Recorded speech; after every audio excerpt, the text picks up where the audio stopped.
Ladies and gentlemen, good day and welcome to the Coromandel International Limited earnings call hosted by Nirmal Bang Equities Private Limited. As a reminder, all participant lines will be in the listen-only mode, and there will be an opportunity for you to ask questions after the presentation concludes. Should you need assistance during the conference call, please signal an operator by pressing star then zero on your touchtone phone. Please note that this conference is being recorded. I now hand the conference over to Mr. S. Ramesh from Nirmal Bang Equities Private Limited. Thank you, and over to you, sir. Thank you. Good afternoon, ladies and gentlemen. On behalf of Nirmal Bang Institutional Equities, it gives me great pleasure to invite you all to the first quarter FY22 conference call of Coromandel International Limited. We have with us Mr. Samir Goel, Managing Director, and with Jayashree Satagopan, Executive Vice President, Chief Financial Officer, to take us through the highlights of the results and then take the Q&A. Here's wishing all of you the best of health and stay safe. Let me hand over the proceedings to Mr. Samir Goel. Samir, all yours. Yeah. Good afternoon, everyone. Ramesh, am I audible? Yeah, you're audible. Okay. Good afternoon, everyone. I hope, like Ramesh is saying, everyone is keeping safe and healthy. Thanks, Ramesh, for organizing the conference call. I'll give the overview of the business environment experience during the quarter, followed by company performance and also the Q&A. The GDP contraction last year was 7.3%. Indian economy is expected to recover in FY 2022, boosted by increased public investment, vaccine rollout, and surge in domestic demand. Various rating agencies have indicated a sequential 9 to 10% GDP growth for the year for India during the year. I think in spite of the tough operating environment, agriculture sector remains to be a bright spot, and its GVA grew by 3.6% during the past year. Overall, India registered healthy growth, record food grains growth, 305 million tons, which was over another bumper year last year, and also the horticulture output was 330 million tons, again over a bumper harvest last year. In FY 2022, the global food price indices continues to remain firm, driven by strong demand for cereals and vegetable oil, fall in inventory levels, and there are rumors of some stock piling by China. In India, thanks to record food grain procurement, wheat was 43.3 million tons, which is an increase of 11% over last year by the government agency. The cereal prices have remained stable. During the quarter, Indian agriculture export rose by 40% to USD 8.9 billion, and they're broken into the top 10 countries for agriculture exports. The southwest monsoons, as you know, was erratic, but now has recovered well, and in the last 2-3 years has covered the entire nation and reduced the deficit to 1% of the long period average as of 26th of July. As you know, the IMD in the June forecast have predicted this to be better than the long-term average. Our key markets actually have received very good rainfall. Telangana is over 74%, Andhra Pradesh 47%, Karnataka 23%, and Maharashtra of late, like you have read in the papers, are caught up at 33%. And the reservoir levels, particularly in South and West India, remains well above the normal long-term period average. The crop sowing, however, is currently down at 9%, but will catch up fast as the monsoons keep spreading. And especially this will be good in our addressable market. Now coming to the overall performance, firstly fertilizer industry for the quarter, DAP and complex industry primary sales was down by 14%. This year 43.7 lakh metric tons versus 50.6 lakh metric tons previous year. Industry point of sale was also down by 13% over last year, 39.6 lakh metric tons vis-a-vis 45.5 lakh metric tons previous year same quarter. Industry complex sales grew the quarter, and it is at 25.1 lakh metric tons versus 24.4 lakh metric tons over the previous year, increasing by 3% year-on-year.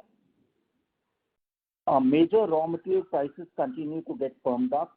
The main reason is all the four big agricultural markets have done well last year with record production, whether it was Brazil, US, China and India. Phosphate prices for July to September Q2 FY22 continue to increase and got finalized at $1,160 per metric ton compared to Q1 prices of $998 per metric ton. With the increase in phosphate prices, the government had increased the subsidy on phosphorus under the NBS scheme effective 20th May 2021. With the subsidy increase, companies are holding the MRP of DAP to ensure lower fertilizer prices for the farmers. Due to the increased demand and also due to certain supply issues with the major suppliers like annual turnaround of the plant or plant maintenance, there has been a constraint on raw materials such as ammonia, sulfur,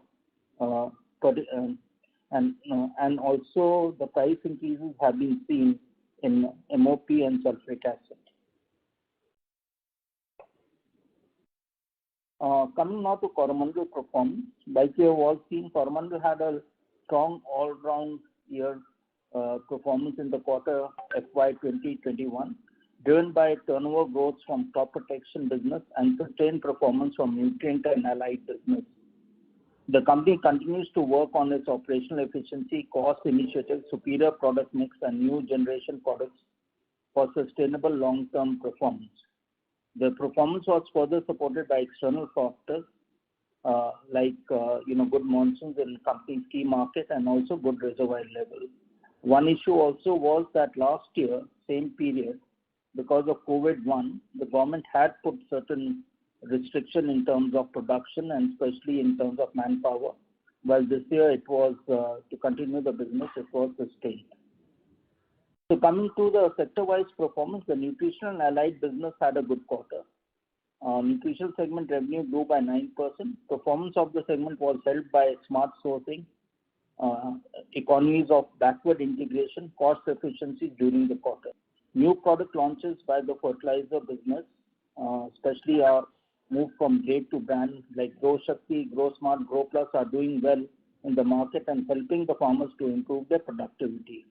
We are also promoting balanced nutrition and especially our specialized grades as compared to generic grades like DAP. On the sales front, DAP and complex volumes were at 7.8 lakh tons, which are lower than 6% over the prior period. However, manufactured DAP and complexes remain at the same level as last year. Imported product volumes was down by 84%. There were some constraints in the right pricing and availability of fertilizer in the international markets. The company market share in Q1 moved up to 18.1% versus 16.4% for Q1 last year. SSP Q1 was 1.86 lakh metric tons, which was a growth of 44% over last year. Market share improved to 14% from 10% last year. Last year, I was also aware that we had some constraints in operating our SSP plants, which wasn't the case this year. On the manufacturing front, our DAP and complex fertilizer plants operated at 73% capacity. Part of the reason was the annual turnaround was completed at Vizag and Ennore during the first fortnight of the quarter. Also, we had certain raw material constraints, mainly from one of our main suppliers because they had a fire at the plant, but things have been restored by now. The debottling and operating efficiency for phosphate production has reached a new high during the quarter. Capital projects initiated during last year has progressed well during the quarter. The 10th evaporator, which is basically to convert the low acid to high acid, the liquid fertilizer plant and other infrastructure projects are near completion and shall be ready for Q2 for operation. The business has started work on increasing granular capacity at our two SSP plants also. On the crop protection side, the crop protection registered a very impressive growth of 49% in revenue in the quarter, supported by strong performance by export and B2B market. Last year, as we had mentioned, there was issue in operating our plants due to the COVID restriction imposed by the government. Crop protection continues to work on new product development and has launched 6 new generation molecules across the categories during the quarter for the ongoing Kharif season. New products include 4 insecticides, 1 each of fungicide and herbicide. The new product launches by the company will help enrich its portfolio. The strategy of introducing new generation products is helping in our Farmer Connect initiatives and improving farm productivity. The business has built a rich product pipeline backed by strong R&D capabilities and is participating in global innovators to further strengthen its product offering. On the manufacturing side, CPC plants operated with increased capacity utilization of 79%, vis-a-vis last year of 45%. Coromandel continues to promote green solutions through its organic fertilizer and biopesticide business. During the quarter, the company expanded its neem-based azar extraction capacity by 50%. Company is developing captive plantations for over 700 acres, mainly to look at sourceability. Further, company is also promoting resource efficiency use through mechanization, water-soluble fertilizer, and working on novel solutions like liquid fertilizer, applications like tree injections, etc. Continuing its sustainability journey, the company has released its first sustainability report as per the GRI core standards. The company continues to be serving the farming community during the lockdown through the extensive retail network. Even our dealers did very well to keep their shops open. The retail stores are functioning with all precautions amid COVID wave 2. The stores strictly follow safety protocols and continue to support the farming community by offering agriculture solutions including product, farm advisory and mechanization service. Business has improved its operational efficiency and has leveraged technology to reach out to the farming community. As you are aware, during the quarter, with the surge of COVID second wave, the company gave utmost importance towards ensuring safety of people and running of its plants safely. All major plants operation were with adequate safety measures and ensure continuity availability of products to the market.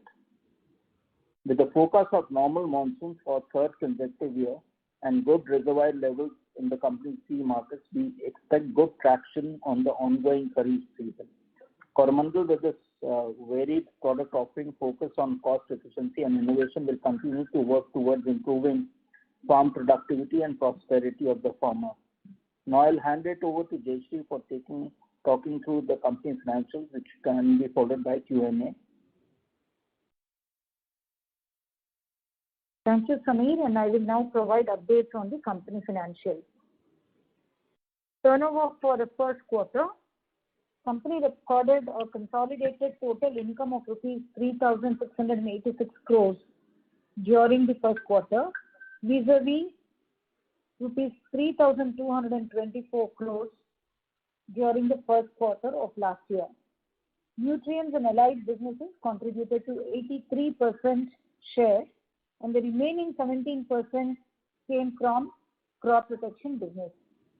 In terms of subsidy and non-subsidy share, it stands at 76% and 24% respectively during the quarter. Previous year, it was 80% and 20%. As regards profitability, the EBITDA for the quarter was at rupees 486 crores as against rupees 415 crores of the last year. In terms of subsidy non-subsidy share, it stands at 74% and 26% respectively during this quarter. Previous year, first quarter, it was 79% and 21% respectively. Net profit after tax for the quarter was rupees 338 crores in comparison to rupees 251 crores for the corresponding quarter last year. We had a subsidy outstanding of rupees 1,149 crores as on 30th June 2021 vis-a-vis rupees 2,585 crores during the previous year. Subsidy outstanding includes rupees 360 crores, which is being claimed and pending with the government for payment. During the quarter, subsidy received from the government was rupees 493 crores. Comparative figure last year was rupees 513 crores. Good business performance, working capital management resulted in overall positive cash balance with the company. We had an interest income of rupees 11 crores vis-a-vis an interest cost of rupees 23 crore last year. The balance sheet continues to remain strong. Company continued to maintain deposits which are earmarked for specific growth-related investments. CRISIL Limited has reaffirmed rating of the company and revised the outlook from stable to positive. On the forex front, during the first quarter, rupee was trading in a very broad range between 72.25 to 75.33. Coromandel has been following the board-approved hedging strategy and remained conservative, dynamically covering its exposure and managing the portfolio well. In terms of the overall financial performance, the company has started the year with a strong note with a good performance in quarter one. We thank you for your interest in Coromandel and for joining us in this call today. We will now open the session for question and answers. Thank you very much. We will now begin the question and answer session. Anyone who wishes to ask a question may press star and 1 on the touchtone telephone. If you wish to remove yourself from the question queue, you may press star and 2. Participants are requested to use handsets while asking a question. Ladies and gentlemen, we will wait for a moment while the question queue assembles.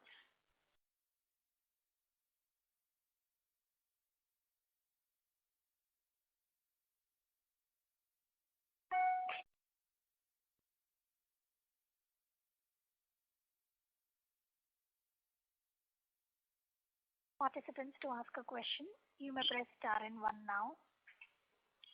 The first question is from the line of Dinesh Bhargav from Max Insurance. Please go ahead. Congratulations, Samir, for fantastic despite all the COVID crisis. My question is very simple. How do you look at, especially after May 20th, government capping the phosphate price and the raw material moving from 800 to 1000 to what you said 1160 now? So what do you see our outlook for current year, and how will the company be able to protect, especially in DAP? That's question one. And how do you see the raw material outlook constraints farming out over the next 2 quarters? Thank you. Yeah, thanks for that. So good question. Just on this front, firstly, we are not a DAP player. We are basically into balanced nutrition as such. We do some manufacturing and exporting of DAP or import DAP. So basically, it is our balanced nutrition strategy which is there. Coming now to in terms of taking what you called about the phosphate crisis. The good thing is that we have done backward integration at a Vizag plant, and we have had very good output both from both the plants this year. And also what we are doing is we also dispatching acid from Vizag to Kakinada plant. So and that is something which will increase with the 10th evaporator coming in. So partly that's how we are managing any of the price increases or the cost increases which are there. And our strategy continues to be to promote balanced nutritional and our specialized grades which are well accepted with the farmers as compared to generic grades like DAP. And the government is also quite happy on how we are able to push balanced nutrition. At the same time, in some of the markets, our single superphosphate is doing very well. This used to be a very good fertilizer. It's much more better when you compare it with DAP because obviously it has other nutrition into it and also helps the soil. So our teams of agronomists continue to promote that. Long-term outlet, you had asked, just to come to your second outlet. I think, one of the good things about, on the positive side on COVID was that, agriculture was regarded as a sunset industry has changed. A lot of investments have come into the rural area. And this is across the world, but also by our own government. And it's on not only helping to feed the nation in this COVID crisis, but also sustaining the economy. So all the, like you've seen, all the even FMCG players who are more rural focused have done better than others which are more urban focused. And our game plan would be to continue to build on our AgTech, our specialized products, and our engagement with the farmers for their productivity and prosperity. And therefore, we continue to see to this to be doing very well. Good news is that, like I mentioned, even exports, India's major exporter of agri products. Again, value-added products need to come in. But again, that's a very positive sign for the Indian agriculture.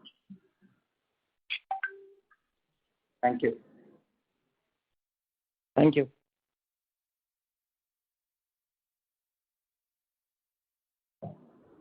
Thank you.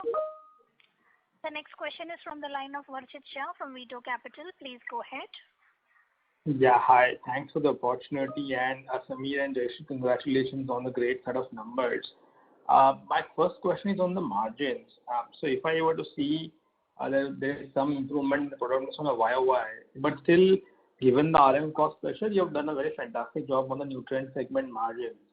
So just wanted to check how much incremental, if I were to just split, if I were to just call out some qualitative number, was the majority of the offset of RM pressure was done through cost-related initiatives and backward integration-related initiatives. So that's the first question. Or there was a significant element of the product mix as well.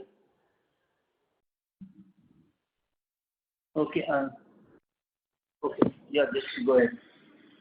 Hi, Varshit. Hi, ma'am. Yeah. As regards the clarification on margins, there are 3 or 4 factors one needs to look into, right? One is obviously our sourcing strategy in terms of looking into multiple sources for importing our raw materials. The second one is the flexibility of our plants to process multiple rocks, multiple acids. That gives us a lot of operational. The third factor is running the plant at high capacity levels, especially with PAP1 and PAP2 for the phosphoric acid production. This quarter, we have run the plant at high efficiency level. The capacity utilization has been good. There was also some benefit, lastly, in terms of the opening inventory coming in because that carryover has been there, but it is quite a modest one. So these 4 factors have actually helped on the cost front in terms of managing the margins. Secondly, we should also look into on the market front. On the market side, our agronomists continue to do a very good job in terms of advocating the right products which are required for the soil as well as the crop. So the agronomists play in the sales and market is becoming more and more evident. Secondly, on the market side, we have also launched new products or new brands. We have spoken in the past about transforming from grades to brands. So there are 3 or 4 brands that are actually having a good pull in the market. For instance, the GrowPlus, which is in the SSP, GrowSmart, GrowShakti, which was launched in the last quarter, Parampos. I'm just giving you a few examples. So there is a demand pull for the brand, which is also helping in terms of looking into a better realization. So a combination of all of these, plus with COVID, we have gone ahead on the digital marketing. So there is also the spend that has shifted from physical to digital. Therefore, there is some savings that's coming out of it. All of this is sort of being worked into to ensure that margins have been stable. I hope this sort of clarifies. Yeah, it really helps. And my second question is on the subsidy front. So we see continued increase in the raw material prices. So now we have already seen one increase from the government on the subsidy front. So as an industry, what is the possible scenario going into Q2 or Q3? Will the government further hike the subsidy, or probably now the incremental pressure will be passed on in the form of higher MRPs? Again, another good question. The government had increased the subsidy for tea. This happened on 19th May 2021, as all of us know. The subsidy for N, K, and S, where we have seen some increase in raw material prices, however, has not been effective. So we are working with the government to see, in order to promote balanced nutrition, how the subsidies can be evenly distributed between N, P, K, and S. So that's one part of the whole equation. The second thing is, as the raw material prices go up, there would also be some flexibility in terms of pricing in the market if the government is going to hold on to the current subsidy level. This is something which the industry is also considering. So these two aspects should sort of help address the raw material prices increase that's happening currently. We also believe probably after the Kharif season, we should see some softening in the raw material prices. For instance, ammonia, we had both the large suppliers into India getting on to ATA, and one of the main suppliers also had a fire in their plant. Their facilities just started operations, and therefore we think that these prices should eventually soften.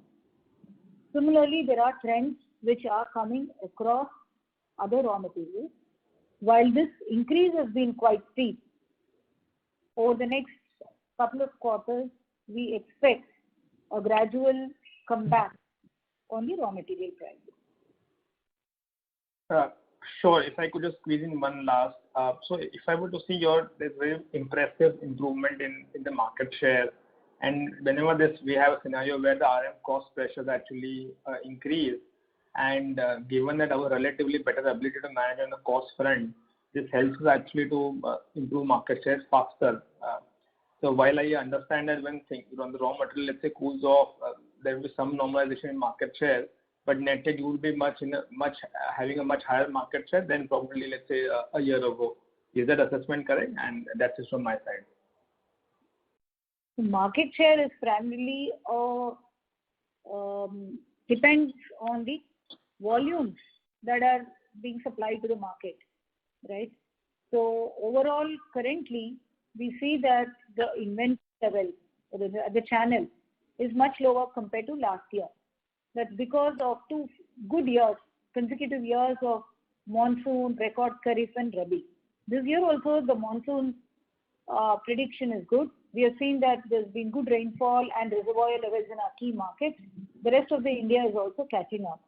With a low channel inventory and very high cost of procuring, say for instance, DAP or other NPKs from the global market, the demand for fertilizer is going to be tight. And the supply is also going to be based on the capacities that are available in the plant for supplying to meet with the demand. So it is a question of a demand and supply equation. We think we will try and maximize the production at our plant and ensure that we are able to meet up with the requirements of the farmers in the ongoing Kharif season. Sure, ma'am, and all the best. Thank you. Thank you. The next question is from the line of Trilok from Aditya Birla Sun Life Insurance. Please go ahead. Yeah, hi, good afternoon, ma'am. Just wanted to understand from the margin, pointers that you highlighted. Is there? Could you just quantify the inventory gains that you had in this quarter?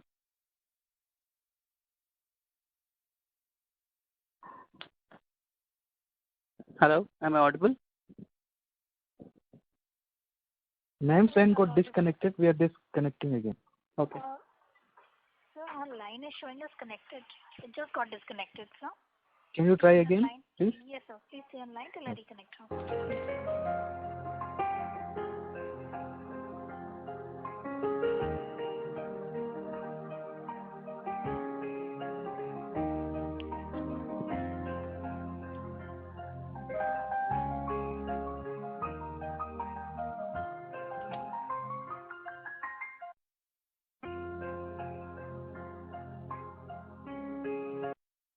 Ladies and gentlemen, we have ma'am reconnected to the call. Thank you, and over to you, ma'am. Yeah, hi. Good afternoon, ma'am. Thanks for the detailed answer on the margins on the previous question. I just wanted to, ask one point. How much could you quantify the inventory gain, we had in this quarter? What would you like to know? The inventory gain? That's correct. We'll have to come back to you on this. I don't have the numbers as such readily available, but that's one portion of the entire gain. We can take this offline. Sure. I'll connect. Thank you very much. Yeah. Thank you. The next question is from the line of Sumant Kumar from Motilal Oswal Financial Services. Please go ahead. Yeah, hi, sir. So my question is regarding the margin, and overall we have seen the ammonia price almost double from the March to July, and phosphate also recently increased 11%. So how much price increase we have taken, and how much margin is protected in the coming one? Sorry to interrupt, Mr. Kumar. So there was a slight disturbance coming from your line. I request you to mute your line while the management answers your question. Well, the ammonia prices as of March was around $375, and it has gone up to $535, $23 during April, May. June obviously was an aberration, as I was mentioning, with both the large suppliers of ammonia going on a ATA, and one of them impacted due to a fire incident at their factory. We have considered pricing not just of ammonia but also of other key raw materials like sulfuric acid, phosphoric acid in our MRP calculations, while we have also taken the benefit of our backward integration and cost efficiencies while arriving at the overall pricing decision.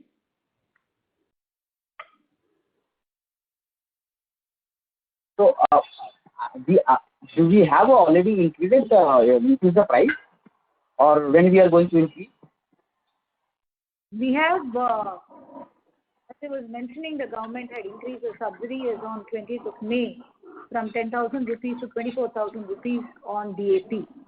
Okay. So these MRPs were up to 24,000 rupees per metric ton for DAP. However, given the fact that the subsidy increase was primarily on P and not on N, K and S, and as Coromandel is primarily an NPK player, we have taken necessary pricing actions on some of our NPK grades. As I was mentioning earlier, this is taking into account the raw material price increases, the subsidy increase that has come in, some of our cost efficiencies, including capacity utilization and backward integration. So this has already taken place. So we are going to maintain the margin level what we have shown in the previous year. So our intent is to maintain our margin level. We have indicated that around 4,000 rupee to a metric ton is what we are looking into, 4,000 to 4,250. So we think overall for the year we should be around those levels, and we'll have to look into the overall year. And as we go along, it is also equally important to see how the raw material prices are going to be, availability. All these factors are there, but we do believe that 4,000 to 4,250 rupees per metric ton is doable. So my last question is regarding overall the utilization level and overall the capex plan we have this year and overall long-term strategy for the backward integration of cost. Yeah, the capex plan is intact. We have indicated this in our earlier calls as well. Currently, the evaporator, which is a 10th evaporator, is coming up in Vizag, which will help us to concentrate the acids and send strong acid into Kakinada for their operations. Similarly, a liquid fertilizer plant is coming up. We are also evaluating other opportunities for backward integration, and this is obviously a very long-term plan, and there is discussion that has started in this front.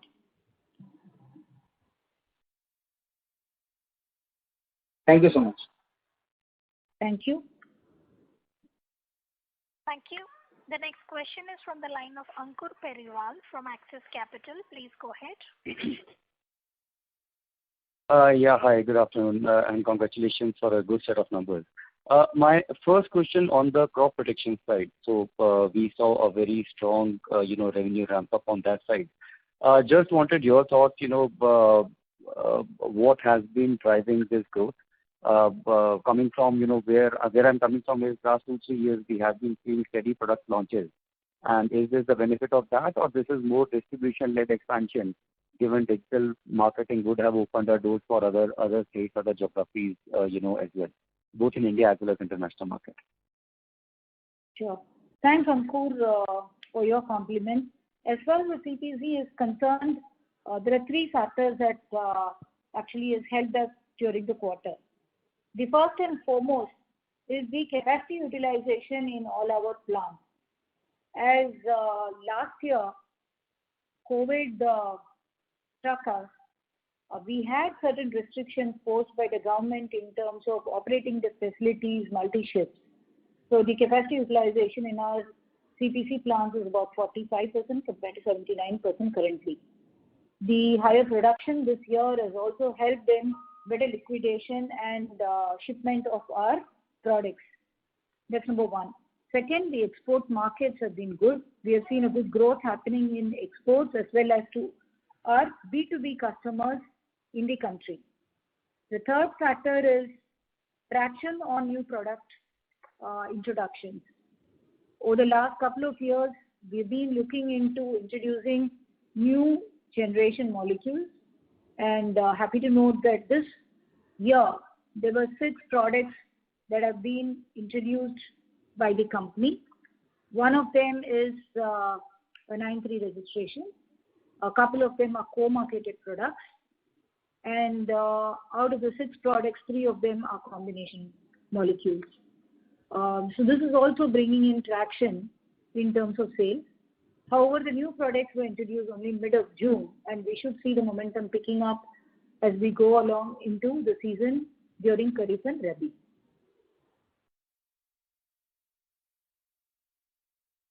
Sure, ma'am. That's helpful. From a overall balance sheet perspective, now there are significant cash flows that we are generating, given the quicker payment of subsidy as well as the faster ramp up as well. Any expansion plans there? You did mention a couple of capex plans, more on debottlenecking and sort of backward integration on fertilizer. But any significant organic or inorganic opportunities you are evaluating on the overall business growth front? Well, we do have our plans for capital expenditure both in fertilizer as well as CPC. Fertilizer in the complex, primarily debottlenecking, some amount of backward integration, augmenting capacities of our PA tanks, SA tanks, putting up a liquid fertilizer plant. These are all in progress, as we are also evaluating further backward integration opportunities. On the single superphosphate, interestingly, a couple of plants we are moving from powder into granulated products because that seems to be the future, and there is good success in the granulated plants. So this also calls for a good amount of investment. The third one on the crop protection front, we are looking into this year primarily lot in terms of strengthening the structural stability, enhancing the capacity primarily of some of our key products.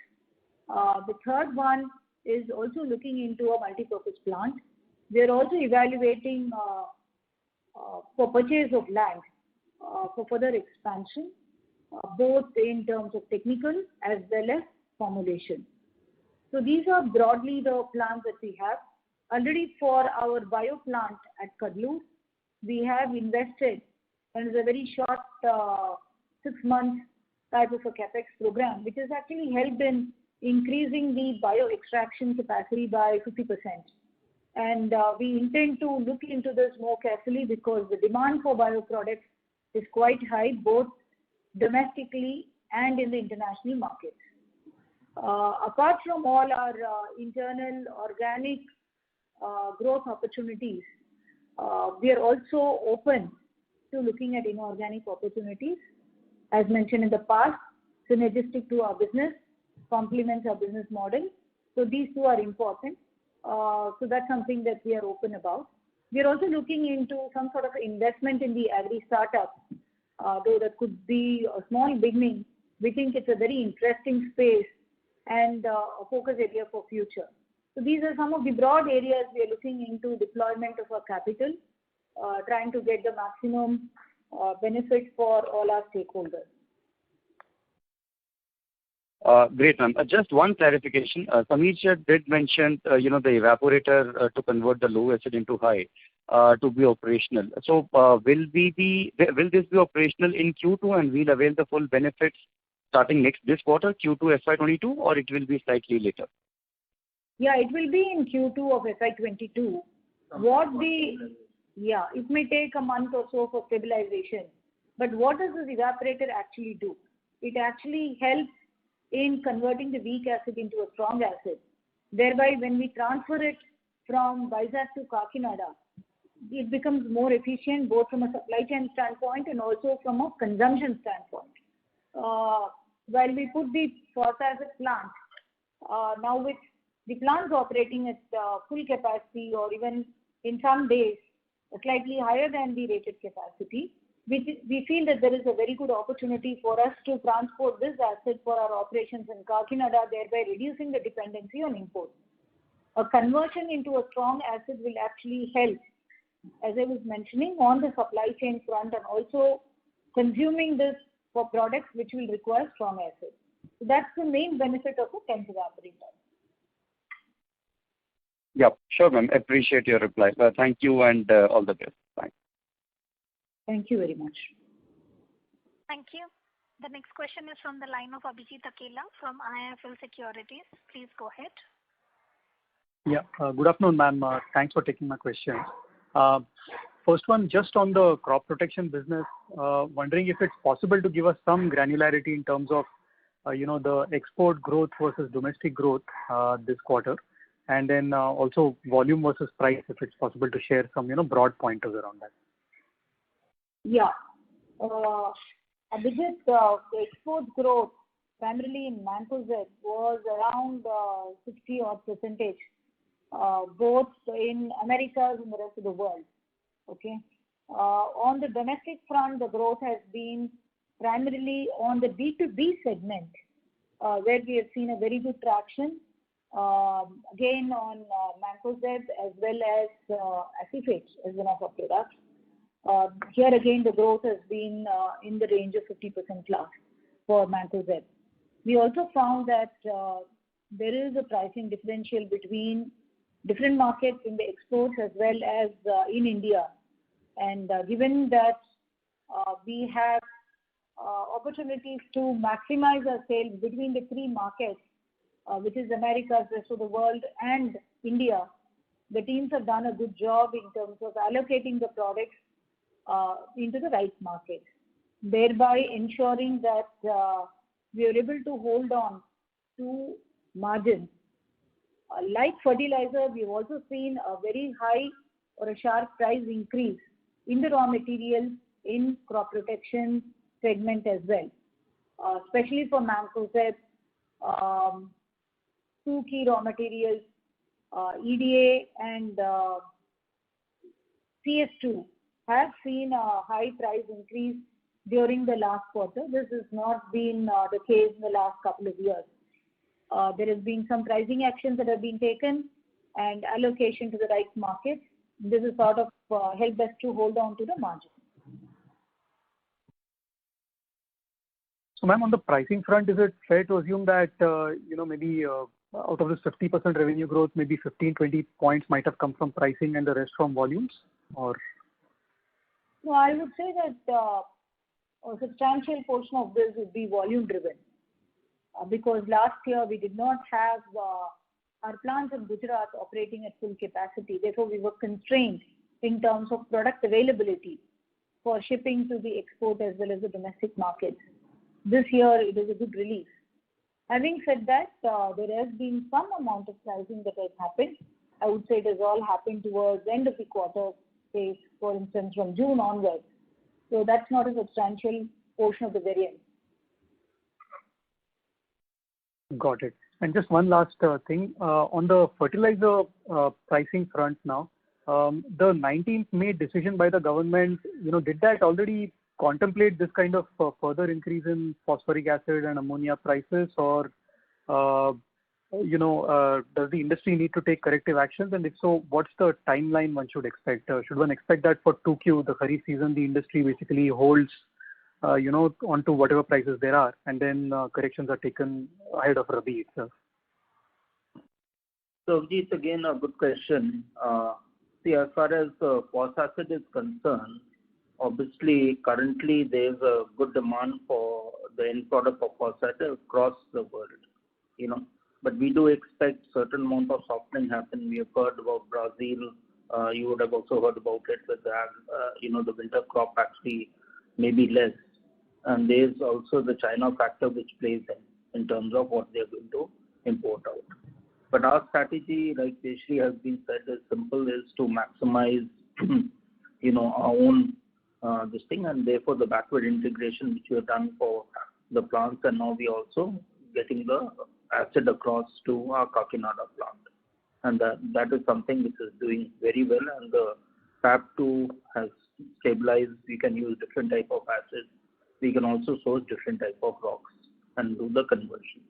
So that's where it is. So currently, obviously the government is a bit concerned on the phosphoric acid. They have, I believe at their level, they have taken it up at various ministries level with the various governments who are supplying raw material to us. One of the things which we have said as part of Atmanirbhar Bharat is to look at the imported duties which are there, custom duties which are there for manufacturers, and that they are looking at amicably. Long term, we are also looking at PLI for fertilizer. Whole idea is that we make like the government is doing for urea, is to make NPK self-sufficient. So that's something which we have worked to. And we are also looking at giving subsidy directly in the hands of the farmer, so that then he has a choice on what material to buy, and obviously companies like us with innovative products will benefit from that. So I hope that covers your question. Yes, it does. Thank you so much, Sameerji. Thank you, ma'am. All the best. Thank you. Thank you. The next question is from the line of Bharat Sheth from Quest Investments. Please go ahead. Hi, congratulations Sameer and Jayashree on excellent performance in challenging time. Jayashree, one question on this phosphoric acid side. With this converting plant becoming operational evaporation, so how much capacity utilization one can really look, or how much additional phosphoric acid for the Kakinada will be made from the Vizag plant? That is one. And second, if Sameer, we can talk on mid-term our whole vision for the agro CPC business, including bio side also. Okay, thanks. So on both your questions, firstly, very good question. So let me talk about each of the businesses. You talked about bio. Bio business, after we've taken over from EID Paris, finding very good attraction. France, our products are doing exceedingly well, both the Azar and the other products. In fact, like I was mentioning, that we have actually, in a very short period of time, increased our extraction capacity by 1.5 times. The new plant was inaugurated. It was there in the papers also, which will help us to, export and even supply the domestic market more. So that's one. We are also looking at, which we did last year, was converting not just from seeds, but also getting Azar from the fruit.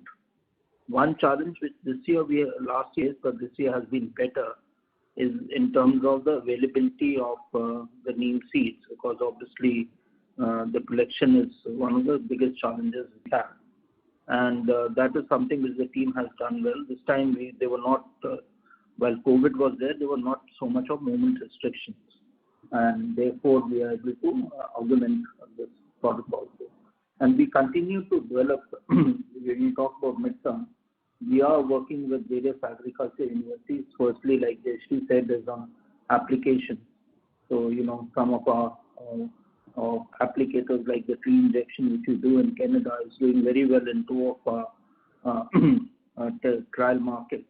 And also we are looking at getting into microbial products, which we are working with TNU, and also looking at other even what is called consumer-friendly products on organic. So overall, organic and bio, we continue to see it to be grow, and it's also part of our sustainability agenda. Even as part of our supply chain, like we have mentioned, we have now had 700 acres of neem which is going, so that again traceability can be done.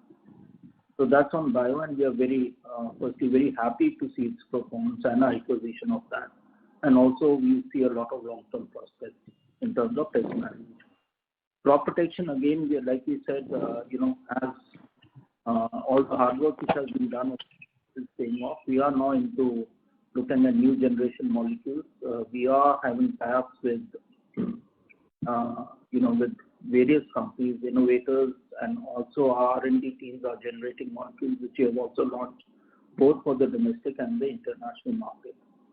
Good thing is we also have our own retail business which can help to promote this product. So again, crop protection again, and now we are looking at even new formulation plants which can help us to supply the market. So our first aim was to ensure that whichever crop we are in, we are able to service the maximum needs of that crop given with the agronomist team. And we do see, and therefore instead of a push, we want to have a pull coming out of it. And that is something which we have seen. One thing is we have to sustain the performance definitely, and even look at certain amount of backward integration like we have done in fertilizer on some critical raw materials. And at the same time also, while Mancozeb continues to be a very good molecule, but we have launched new products also, like we said earlier on our domestic business, 25% are new molecules which we have launched in the last 2 years. So we will continue to build upon the next generation molecules. So that's where we are on crop protection. As far as the phosphate is concerned, again, Kakinada needs, it depends on what sort of grade we manufacture. Is it a high P grade? It's a low P grade. But the needs could be around 5 lakh tons. We are trying to maximize as much production of PAP, and we are very for both the PEP and also look at alternate rocks and there. And then it's like Jayashree said, is to see we can transfer both the weak and the concentrated acid to meet at least minimum of 20% of the needs, apart from what we have from our GP. I hope that answers your question. The last, CP, crop protection, what size would you look to, in 3 to 5 years we are looking for? And with our domestic and export business mix? We do expect a very high double-digit growth coming from crop protection. Of course, each year can be different, but overall CAGR will be in that. And we do expect, actually the traction will be both in export markets and also in our domestic market. There's a huge scope to grow in both the markets. As our strategy is also, we have put up people now in various markets which are our own people and creating subsidies so that we can also control what is called the end product and the registration. So that is the work which is being done on the export market. So actually the scope is huge, and for company quality players like us and now becoming innovators, we will expect this growth to happen. Thank you, Samir. And if one question, may I take one more question? If it is short, yes. Yeah. So with this Kaleshwaram project and Polavaram, both whenever it works operational full-fledged, how much additional area that we look for our key market? Right. So let me first start with the Kaleshwaram project, which is in Telangana. And but it's not just Kaleshwaram project, it's also all other good work the Telangana government has done, including desilting of canals and the tanks and other micro irrigation projects which are there, both on the Godavari and Krishna River. So what has happened since the state was formed, the agriculture output has gone up by 2.5 times. Correct. Of which regional acreage is only 7%, right? But it's the availability of water instead of rain-fed, which is something which is there. And now Telangana has become what is called the rice bowl. 5 years ago, we used to talk about it. But then there's also what is called diversification, which is happening into fruits and vegetables and other. Maize was never a crop grown, but it's also coming up. So a lot of diversification has happened.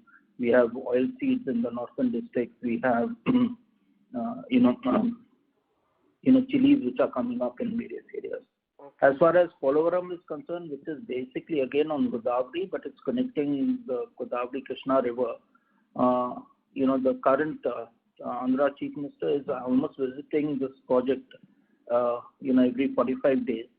And the whole idea is that, once the canal is connected and it's operational fully, the issue is of having the secondary canals done for what is called the dry Rayalaseema area. Correct. And there again, like we see for Telangana, we do see an agriculture boom also coming, especially in the Rayalaseema area of Andhra Pradesh, where currently a lot of it is rain-fed. Now, of course, one of the things to be done is to, do more of value-added crops than just, depending on paddy or cotton and other things. But obviously for us, it's, we are in a very fortunate position where both the state governments are very much focused on improving agriculture and the farmers' income. Okay. Thanks a lot and all the best, Samir and Jayashree.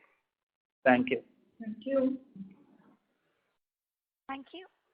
The next question is from the line of Deepak Chitroda from Phillip Capital. Please go ahead. Yeah, thanks for taking my question and congratulations on good set of numbers. So I think most of my questions are answered, but just to basically ask you slightly on a FY22 outlook as a whole, just want to understand, ma'am, how do you see the volume growth, for the entire FY22, considering we have already started kind of a delayed, rainfall for 3 weeks. So do you think that extended, probably the season of Kharif, as well as if we expect that extended Rabi will also take place. So do you think that volume growth of more than 6-7%, which we achieved last year, can be sustainable for this year as well? Yeah, the rainfall delay of 1 or 2 weeks shouldn't matter in terms of the volume consumption. In our key markets, we have seen that the rainfall has not been that delayed, while you have seen in the central and the northern markets, there has been a bit of a delay of 2 to 3 weeks' time. That should not impact the consumption, right? Because the reservoir levels are also good, the soil moisture conditions are good, the demand from the farmers is good, channel inventory is low. So we do not see any volume contraction or volume not happening during the year.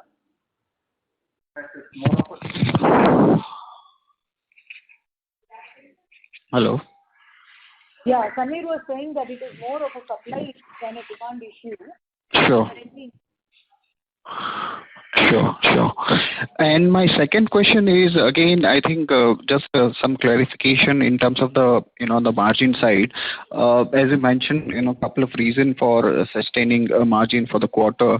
But what do you think in terms of if we don't see, subsidy announcement or subsidy support by the government probably take place towards the end of, say, October or November?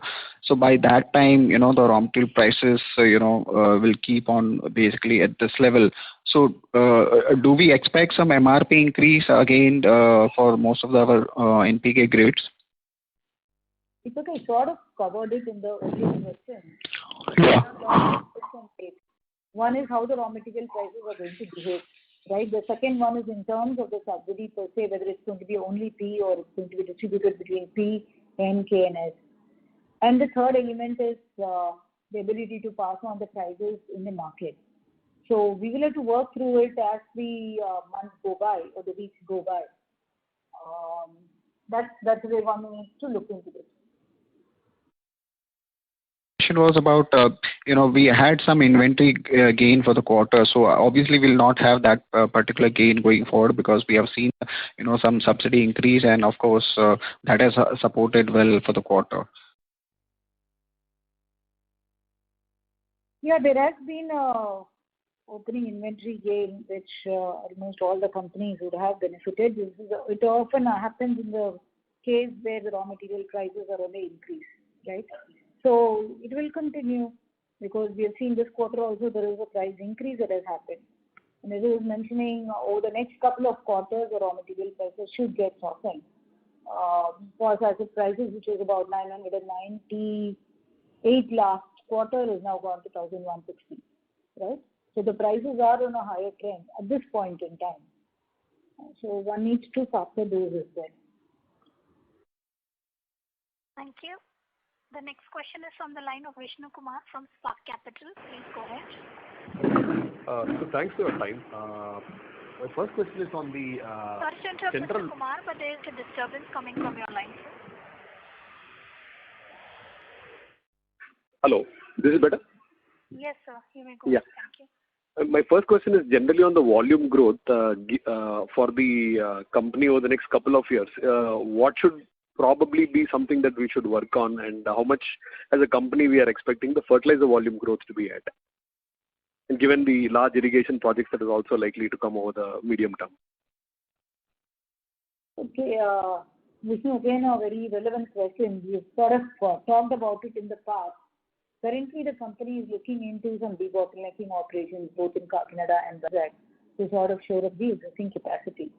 And as an interim measure, we will also be selectively looking into strategically tying up for imports and sales of finished goods, including NPKs and DAP. So that's the game plan for the, I would say, next 1 to 2 year time frame. As I was mentioning, we're also looking into some sort of the backward integration opportunities and how that scales up, as well as tying up with the global players for continuous supply of raw materials. Depending on that, any further expansion opportunities will also be looked into. And we'll also improve our own capacity utilization, which in the last couple of years, last year was impacted with COVID. This year again, we had wave 2 coming in. However, we were able to continue our production because we also took the ATA mostly in March last year.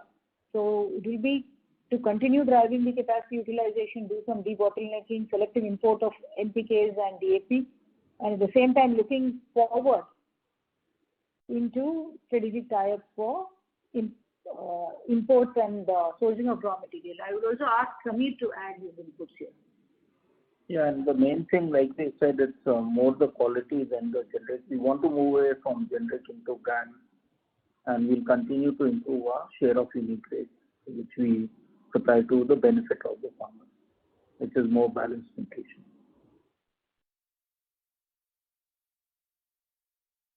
Sorry. Thank you. Ladies and gentlemen, this was the last question for today. I would now like to hand the conference over to the management for closing comments. Right. Thanks a lot. I think firstly for everyone to attend this call. Again, it's on a virtual mode. Firstly, to wish everyone, I hope everyone has got vaccinated. We definitely should take all the protocols to ensure that the wave 3 doesn't come in.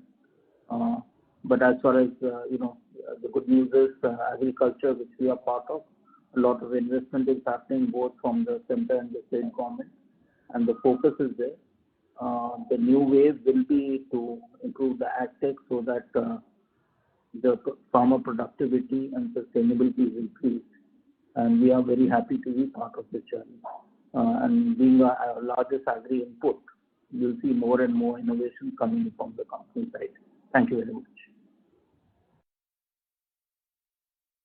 Thank you.